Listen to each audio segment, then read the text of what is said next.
Hi friends, welcome to my channel Haripriya's kitchen and vlogs. ఈరోజు నా కిచెన్లో మీరు చూడబోతున్నారు పోలి పూర్ణం బూరెలు అండి. ఇవి చాలా బాగుంటాయి. సో లేట్ చేయకుండా ప్రాసెస్లోకి వెళ్ళిపోదాం. అండ్ మీరు నా ఛానల్ని కొత్తగా చూస్తుంటే సబ్స్క్రైబ్ చేయండి. సబ్స్క్రైబ్ చేశాక బెల్ ఐకాన్ని ప్రెస్ చేయడం మాత్రం మర్చిపోవద్దు. లేట్ చేయకుండా ప్రాసెస్లోకి వెళ్ళిపోదామండి. ఇక్కడ నేను ఒక స్మాల్ గ్లాస్తో శనగపప్పును తీసుకున్నాను. ఈ శనగపప్పును 2 అవర్స్ పాటు నానబెట్టుకోవాలండి. 2 అవర్స్ తర్వాత శనగపప్పు బాగా నానిపోయిందండి. ఈ నానిన శనగపప్పును మిక్సీ జార్లో వేసుకుని కొంచెం వాటర్ యాడ్ చేసుకుని బాగా గ్రైండ్ చేసుకోవాలండి.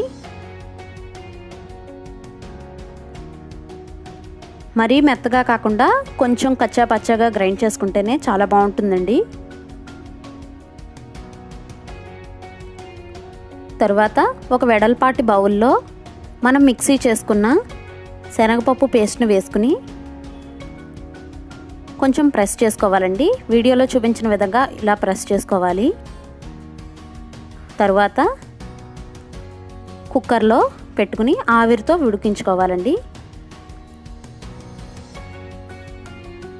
ఒక మూత పెట్టేసుకుని 3 విజిల్స్ వచ్చే వరకు ఉడికించుకోవాలి. మనం ఏ గ్లాస్తో అయితే శనగపప్పును తీసుకున్నామో సేమ్ అదే గ్లాస్తో 3 గ్లాసుల బెల్లాన్ని యాడ్ చేసుకోవాలండి. ఒక బౌల్లో కొంచెం వాటర్ యాడ్ చేసుకుని స్టవ్ మీద పెట్టేసుకుని ఒకసారి బాగా కలుపుకోవాలి గరిటెతో. మనం వేరే స్టవ్ మీద కుక్కర్లో శనగపప్పు పేస్ట్ని పెట్టుకున్నాం కదా, అది ఉడికిపోయిందండి. ఒక గరిటెతో వీడియోలో చూపించిన విధంగా ఇలా స్మాష్ చేసుకోవాలి. చేత్తో ఇలా స్మాష్ చేసుకోవాలండి.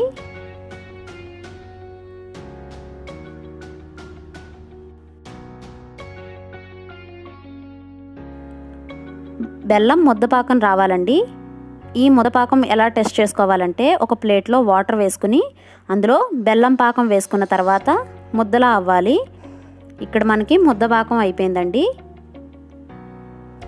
ఒకసారి బాగా కలుపుకున్నాక దానిలో ఇలాచీని వేసుకుని ఒకసారి కలుపుకోవాలి.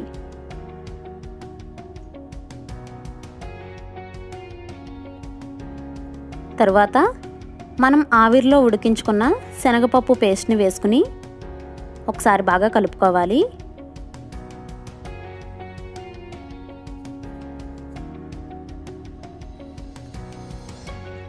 ఈ శనగపప్పు పేస్ట్ని వేయగానే కొంచెం పల్చగా అనిపిస్తుందండి. కంగారు పడిన అవసరం లేదు. అది కొంచెం దగ్గర పడేంత వరకు ఉడికించుకోవాలి.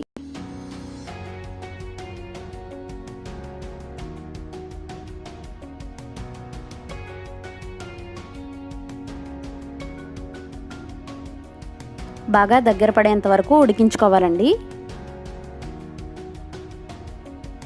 ఇక్కడ బాగా దగ్గర పడిపోయింది. తర్వాత స్టవ్ ఆఫ్ చేసేసి ఒక వెడల్పాటి ప్లేట్లోకి తీసేసుకోవాలి.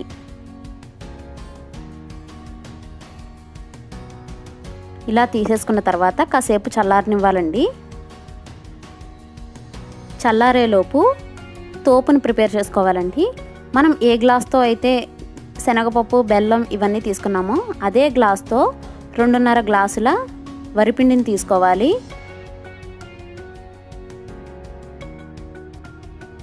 నెక్స్ట్ వరిపిండిలో కొంచెం వాటర్ యాడ్ చేసుకుంటూ కలుపుకోవాలండి. బుడగలు ఏమీ లేకుండా మొత్తం పిండంతా కలిసే విధంగా వాటర్ యాడ్ చేసుకుని కలుపుకోవాలి.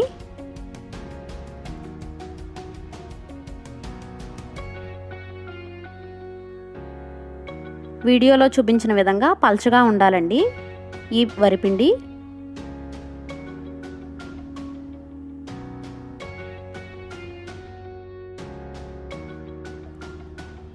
మినప్పిండిని యాడ్ చేసుకోవాలండి. తర్వాత ఈ మినప్పిండి మనం గారెలకు ఏ విధంగా అయితే గట్టిగా రుబ్బుకుంటామో సేమ్ అదే విధంగా రుబ్బుకోవాలండి.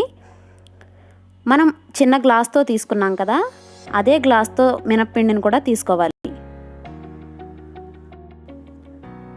తర్వాత కొంచెం సాల్ట్ని యాడ్ చేసుకుని ఒకసారి బాగా కలుపుకోవాలి. దీనికి పర్ఫెక్ట్ మెజర్మెంట్ ఏంటంటే 1 గ్లాస్ మినప్పిండికి 2.5 గ్లాసుల వరిపిండి అండి. కొంచెం వాటర్ యాడ్ చేసుకుని కొంచెం పల్చగా ఉండే విధంగా బాగా కలుపుకోవాలి.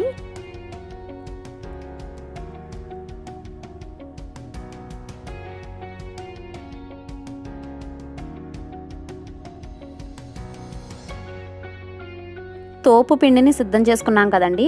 తర్వాత ఒక మిక్సీ జార్లో బెల్లం ఇంకా శనగపప్పు మిశ్రమాన్ని వేసుకుని బాగా గ్రైండ్ చేసుకోవాలి. బెల్లం ఇంకా శనగపప్పును గ్రైండ్ చేసుకున్నాం కదండి.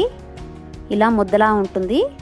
దీన్ని చిన్న చిన్న బాల్స్గా ప్రిపేర్ చేసుకోవాలి.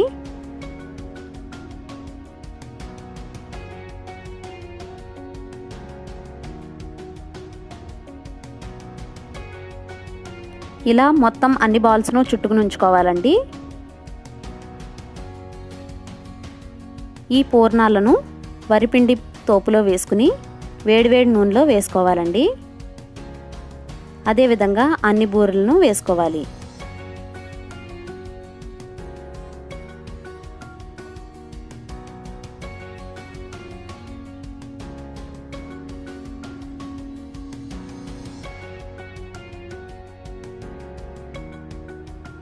లైట్ గోల్డెన్ కలర్ వచ్చాక ఆయిల్ నుంచి సెపరేట్ చేసేసుకోవాలండి. ఇవి మనం రెగ్యులర్గా చేసే బూరెల కంటే కూడా ఇవి చాలా క్రిస్పీగా ఉంటాయి అండ్ ఆయిల్లో కూడా చేదవు. సో హ్యాపీగా అందరూ ట్రై చేయొచ్చు.